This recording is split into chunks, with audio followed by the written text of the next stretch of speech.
తిరగలి చుట్టూ అంచును అంటిపెట్టుకుని తిరిగే చీమల ఆమె సుడిగుండం చుట్టూ తిరుగుతూనే ఉంది. ఒక్కసారిగా నిధిని నివ్వెరపాటుకు గురిచేస్తూ సుడిగుండంలోకి జారి అదృశ్యమైంది. మళ్ళీ అతన్ని నివ్వెరపాటుకు గురిచేస్తూ పైకి తేలింది. నిధి చేతులు ముందుకు చాచి సుడిగుండాన్ని సమీపించాడు. దాని వేగం తనను ఆకర్షించకుండా ఉండేలా కొంచెం దూరంలో ఆగాడు. నీళ్లలో గిరగిరాలు తిరుగుతున్న ఆమె పొడుగాటి జుట్టు నల్లత్రాచులాగా ఆమెను వెంటాడుతూ తిరుగుతోంది. ఒకవైపున తనను, మరొక వైపున వాయువును బంధించిన తీగ ఇప్పుడు వదులుగా లేదని గుర్తించాడు నిధి. ముందుకు సాగుతూ చేతిని చాచాడు. ఆమె వెంట పరుగెడుతున్న జుత్తు అతని వేళ్ల కొనలకు తగిలి దూరంగా వెళ్ళిపోయింది. ఎడమ చేత్తో తీగని లాగుతూ దాని ద్వారా గుర్రాన్ని హెచ్చరిస్తూ మరికొంచెం ముందుకు జరిగాడు నిధి. కాసేపట్లో అతని ప్రయత్నం ఫలించింది. ఆమె శిరోజాలు అతని పిడికిలిలో ఇరుక్కున్నాయి. జుట్టు పట్టుకుని బలంగా లాగుతూ గట్టువైపు ఈదసాగాడు నిధి. అతని ప్రయత్నాన్ని గమనించిన అశ్వం తల వంచి లాగుతూ వెనక్కి జరుగుతోంది. అంతసేపు నీటిలో విలవిల్లాడిన ఆ స్త్రీ చేతులు ఇప్పుడు అప్రయత్నంగా నిధిని గట్టిగా పట్టుకున్నాయి. నెమ్మదిగా సుడిగుండం నుండి దూరంగా గట్టువైపు జరుగుతున్నాడు నిధి. గుర్రం వెనక్కు వెళ్తోంది. నిధి ముందుకు వెళ్తున్నాడు. గట్టు అంచుకు చేరాక నిధి ఆమెను రెండు చేతులతో ఎత్తుకున్నాడు. గట్టు మీదకి ఎక్కి సమతలంగా ఉన్న ప్రదేశంలో ఆమెను పడుకోబెట్టాడు. ఆమె ముక్కు దగ్గర వేలు పెట్టి చూశాడు. ఆమె నిట్టూర్పు అతని వేలిని స్పృశిస్తోంది. నిధి ఆమెను మెల్లగా బోర్లా తిప్పాడు. అతని చేతులను ఆమె వీపు మీద బోర్లించి నొక్కుతూ ఆమె మృంగిన నీళ్లను కక్కించే ప్రయత్నం చేశాడు. వెలుపలికి తన్నుకుంటూ వచ్చే నీటి కోసం ప్రక్కవాటంగా ఉన్న ఆమె నోటి వైపు చూస్తూ ఉండిపోయాడు. ఆమె నోటిలోంచి చుక్క నీరు కూడా వెలికి రాలేదు. మింగిన నీళ్లను ఆమె ఎందుకు వాంతి చేసుకోవడం లేదు?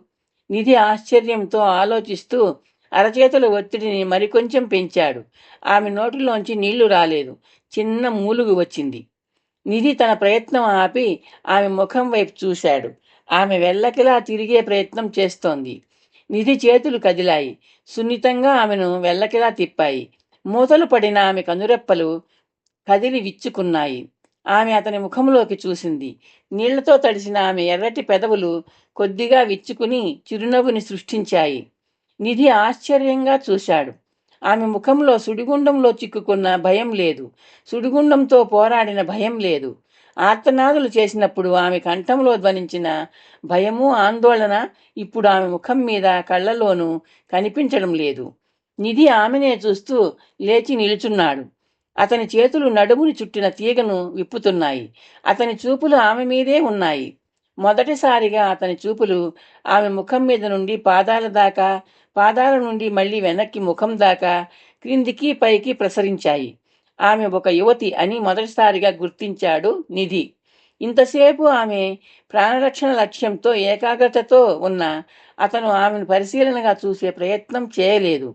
ఆమె ఆపదలో ఉన్న అబల, రక్షించాలి అంతే. ఆ యువతి లేతరంగు నీలిరంగు వస్త్రాలలో ఉంది. కోలముఖం, పెద్ద పెద్ద కళ్ళు. ఆ కళ్లకు రక్షణగా వాటిపైన అందంగా వంపు తిరిగిన కనుబొమలు. సుడిగుండం బారిన పడిన నీటిలో ఉక్కిరిబిక్కిరైన అనుభూతి ప్రభావం ఆమె శ్వాసక్రియలో కనిపించడం లేదు. మళ్లీ మళ్లీ చూడాలనిపించేలా ఉన్న కాంతిమంతమైన శరీర వర్ణం. నిధి మంత్రముగ్ధుడిలా ఆమెను చూస్తూ ఉండిపోయాడు. పచ్చిక మీద శయన భంగిమలో ఉన్న శిల్పసుందరిలా కనిపిస్తున్న ఆమె లేచి కూర్చుని మొహం పైకెత్తి నిధి వైపు చిరునవ్వు నవ్వింది. నిధి మౌనంగా చూస్తూ ఉండిపోయాడు. ఆమెలో ఏదో ప్రత్యేకత ఉంది. తనకి అర్థం కాని, తను అర్థం చేసుకోలేని ప్రత్యేకత అది. ఆమె శుద్ధోదకంతో అభిషేకించిన ప్రతిమలా ఉంది. ఆమె ధరించిన లేత నీలం రంగు వస్త్రాలు ఇంకా తడిగా ఉన్నాయో, ఆరుతున్నాయో, ఆరిపోయాయో అర్థం కావడం లేదు అతనికి. అలా చూస్తావేం, మాట్లాడు, కూర్చో అందామె. ఆమె కంఠం నదీ తీరంలో చెట్ల గుబురులో దాగిన కోయిలను రెచ్చగొట్టేలా ఉంది. ఏ ఏ ఎవరు నువ్వు? నిధి తడబడుతూ అడిగాడు. ఆమె కిలకిల నవ్వింది. ఆ నవ్వు గులకరాళ్ల మీద సున్నితంగా పారే సెలయేటి గలగలను గుర్తుకు తెస్తోంది. జలగండం బారి నుండి రక్షించినందుకు ధన్యవాదాలు. నువ్వు ఎవరు? నిధి మళ్ళీ అడిగాడు. ఆమె మౌనంగా చిరునవ్వు నవ్వింది. నువ్వు ఎవరు? నిధి రెట్టిస్తూ అడిగాడు. సుడిగుండంలో ఎలా చిక్కుకున్నావు? ఆమె కళ్ళు చిట్లించింది. సుడిగుండమా? ఎక్కడుంది? నిధి అర్థం కానట్టు చూశాడు. ఆ యువతి పిచ్చిదా? జలప్రమాదం వల్ల మతి చెలించిందా? ఏమిటలా చూస్తున్నావు? ఏదో సుడిగుండం అన్నావు, ఎక్కడుంది? ఒకసారి చూడు, నదివైపు తల ఎగరేస్తూ అందామె. నిధి తల నెమ్మదిగా నదివైపు తిరిగింది. సుడిగుండం సుళ్ళు తిరిగిన ప్రాంతం వైపు చూశాడు. సుడిగుండం లేదు. నిధి నదివైపు తిరిగి అటు ఇటు ఇటు అటు పరిశీలనగా కళ్ళు చించుకుంటూ చూశాడు. సుడిగుండం ఉండాల్సిన చోట నది ప్రశాంతంగా ప్రవహించుకుపోతోంది. ఏర్పడిన సుడిగుండం అంతర్ధానం అయిపోతుందా? మెత్తటి అడుగుల చప్పుడు వినిపించింది. అతను తల తిప్పి చూశాడు. ఆమె అతని దగ్గరగా నిలుచుని చిరునవ్వు నవ్వింది. ఉందా సుడిగుండం? అందామె నవ్వుతూ. నిధి ఆమె వైపు తిరిగి తదేకంగా చూశాడు. సన్నగా పొడుగ్గా బంగారు తీగలా ఉందామె. నల్లటి శిరోజాలు మెరుస్తూ క్రిందికి వేలాడుతున్నాయి. శిరోజాల కొనలు, నుదురు మీదికి జారిన ముంగురులు గాలికి కదులుతున్నాయి. నీళ్లలో తడిసిన వెంట్రుకలు అప్పుడే ఆరిపోయాయా? ఆమె వస్త్రాలు ఇంకా తడిగా ఉన్నాయా, ఆరిపోయాయా? నిధి ఆలోచిస్తూ ఆమెను ఎగాదిగా చూశాడు. లేత నీలి రంగు వస్త్రాలు తడిగా ఉన్నాయో పొడిగా ఉన్నాయో ముట్టుకుంటే గానీ తెలిసేలా లేదు. నిధి బుర్రలో ఏదో తళుక్కుమంది. తలవాల్చి తన దుస్తుల్ని చూసుకున్నాడు అతను. తాను వస్త్రాలతో నదిలోకి దిగాడు. ఈదుకుంటూ వెళ్ళాడు. ఈదుకుంటూ తిరిగి వచ్చాడు. అంతేకాదు, సుడిగుండంలో మునిగిపోయే స్థితిలో ఉన్న ఆమెను మోసుకు వచ్చాడు. ఆమె దుస్తులు తన దుస్తుల్ని రాసుకున్నాయి కూడా. అయితే తన వస్త్రాలు తడిగా లేవు. నదిలోంచి వెలికి వచ్చి కొన్ని క్షణాలే అయింది. అంత త్వరగా దుస్తులు ఎలా ఆరగలిగాయి? నిధి శరీరం ఒక్కసారిగా జల్దరించింది. ఏమిటి మాయ? ఇది ఏదో మాయే, సందేహం లేదు. సుడిగుండం సుళ్ళు తిరుగుతూ ఆమెను ఉక్కిరి బిక్కిరి చేస్తూ కనిపించింది. మాయమైపోయింది. ఇద్దరి దుస్తులు తడిశాయి.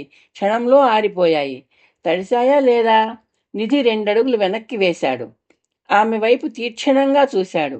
అతని కుడి చెయ్యి బాకుని వెలికి లాగింది. సూర్యకాంతి బాకు పదను మీద పడి తళుక్కుమంది.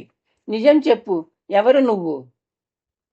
రెప్పపాటు లేని నిధి కళ్ళలోకి ఆమె చిరునవ్వుతో చూసింది. భయపడుతున్నావా? నిధి ముంజేతుల మీద నిక్కబొడుచుకున్న రోమాలను చూస్తూ ప్రశ్నించిందామె. భయం కాదు, ఆశ్చర్యం, నిధి కోపంగా అన్నాడు. వరాహస్వామి గుడి దగ్గర నిన్ను అవనిని చూశాను. ముందు నువ్వెవరో చెప్పు, నిధి గద్దించాడు. శాంతం ఆలకించు నిధి. నా పేరు నీకెలా తెలుసు? నిధి ఆశ్చర్యంగా అరిచాడు. అవని చెప్పిందిలే, చెప్పకపోయినా తెలుసుకోగలను. ఆమె నవ్వుతూ అంది. నిన్ను అవనిని చూశాను. అవని ఎవరో నాకు తెలుసు. ఎలా తెలుసు? చూడగానే తెలిసిపోయింది. అవని నా నెచ్చెలి. ధ్యానం చేయడానికి వరాహ సన్నిధికి వెళ్లే ముందు నదిలో స్నానం చేస్తూ నాకు అంతా చెప్పింది. నీ గురించి కూడా. వినగానే నాలో ఏదో ఉత్కంఠ, కుతూహలం కలిగాయి. నిన్ను అనుసరిస్తూ వచ్చాను. నేను నిన్ను చూడలేదు, నిధి అడ్డు తగులుతూ అన్నాడు. నీకు కనిపించేలే రాలేదు నేను. శివార్జున వృక్షం దగ్గర నువ్వు నిద్రపోయావు. సూర్యోదయం కాగానే నువ్వు మరొకరితో మాట్లాడుతూ ఉండిపోయావు. ఎవరితో మాట్లాడాను? మహాభారత కాలం నాటి వీరుడితో. శివార్జున వృక్షం వద్ద అవకాశం దొరకలేదు. అంచేత ఇక్కడ నీ కోసం ఎదురు చూస్తూ నదిలోకి దిగి నిధి అడ్డు తగిలే ప్రయత్నం చేశాడు. ఆమె చెయ్యెత్తి వారించింది. నేనెవరో ఊహించావా?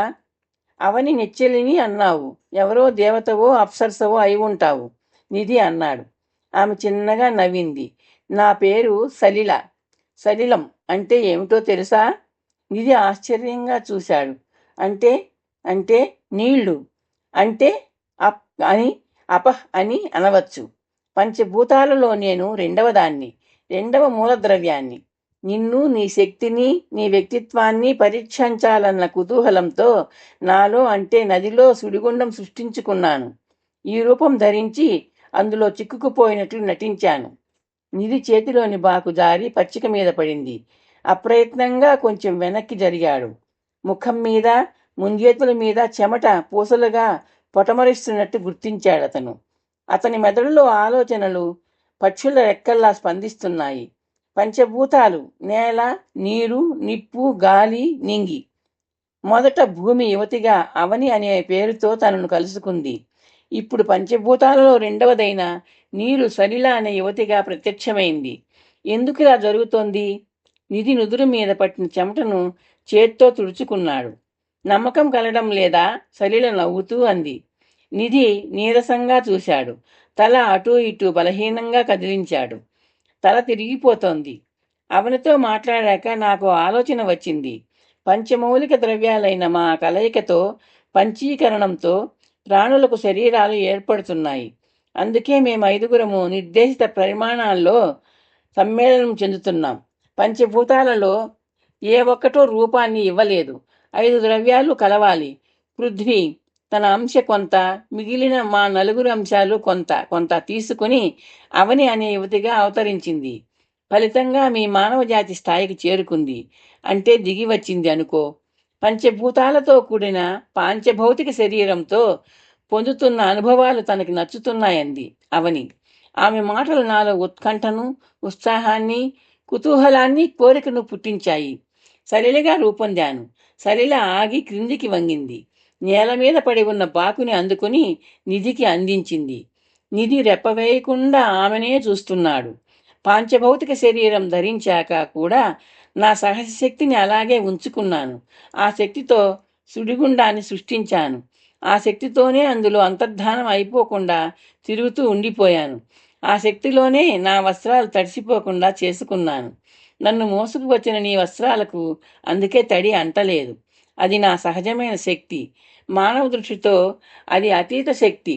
నీ శక్తిని పరీక్షించాలన్న చిలిపి ఆలోచనతో ఆ శక్తిని ఉపయోగించుకున్నాను. ఇప్పుడు అవనిలాగా నీలాగా పంచభూతాల కలగితో ఏర్పడిన మానవ యువతిగా రూపొందాలనుకుంటున్నాను. ఇందాక నేను ఉపయోగించిన నా అతీత శక్తిని విసర్జిస్తున్నాను. చూడు. సరిల నిధి వైపు చిరునవ్వు నవ్వి నదివైపు నడిచింది. అలవోకగా అడుగులు వేస్తున్న ఆమె నడక నిలకడగా ఉన్న సరోవరంలో సాగే తరంగ విన్యాసంలా ఉంది. సరిల నది సలిలంలోకి దిగింది. ముందుకు వెళ్తోంది. ఆమె శరీరం క్రమంగా నీళ్లలోకి మాయమవుతోంది. ఆమె సన్నటి నడుము పైదాకా ఉన్నాయి నీళ్ళిప్పుడు. సలిల మెల్లగా వెనక్కి తిరిగింది. నిధివైపు చిరునవ్వు నవ్వింది. క్షణంలో నీటిలో మునిగింది. ఆమె శిరోజాలు నల్లటి వలలాగా నీటిలో విస్తరించాయి. క్షణంలో ఆ కురులు నీటిలో మునిగిపోయాయి. నిధి అప్రయత్నంగా ముందుకు అడుగులు వేశాడు. సరిల తల నీటిపైకి వచ్చింది. వికసించిన పద్మంలా ఆమె ముఖం ప్రత్యక్షమైంది. ఆమె శరీరం నెమ్మదిగా పైకి లేచింది. గట్టువైపు వస్తోంది. ఆమె శరీరం మీద నుండి నీళ్లు క్రిందికి కారుతున్నాయి. నీళ్లు ఆమె నడుం క్రిందికి తగ్గాయి. కాసేపట్లో ఆమె తీరాన్ని సమీపించింది. నిధి అసంకల్పితంగా కొంచెం ముందుకు జరిగాడు. అతనికి కుడి చెయ్యి యాంత్రికంగా ఆమె వైపు సాగింది. సరిల చిరునవ్వుతో అతనికి తన చేతిని అందించింది. నిధి వేళ్లు సరిల చేతి చుట్టూ బిగుసుకున్నాయి. సరిల చెయ్యి తడిగా ఉన్నట్టు గుర్తించాడతను. సరిల గట్టు మీదకి చేరింది. నిధి వైపు తదేకంగా చూసింది. ఇప్పుడు చూడు, నాలో నేను అంటే నీళ్లలో నేను తడిసిపోయాను. నిధి రెప్పవేయకుండా చూశాడు. సలిల వస్త్రాలు తడిసి ముద్ద అయిపోయాయి. ఆమె శరీరానికి అంటుకుపోయాయి. పొడుగాటి శిరోజాలు తడిగా బరువుగా వేలాడుతున్నాయి. ఆ శిరోజాల వలలో ఇరుక్కున్న నీళ్లు జారుతున్నాయి. సలిల ముఖం మీద నీటి బిందువులు ముత్యాల్లా ఉన్నాయి. తడిగా మెరుస్తున్న ఆమె ఎర్రటి పెదవులు చిగురుటాకుల్లా కదిలాయి. నిధి, నన్ను నీతో తీసుకెళ్ళు. ఈ కథ మీకు నచ్చితే లైక్ చేసి, షేర్ చేసి, సబ్స్క్రైబ్ చేస్తారని ఆశిస్తున్నాను.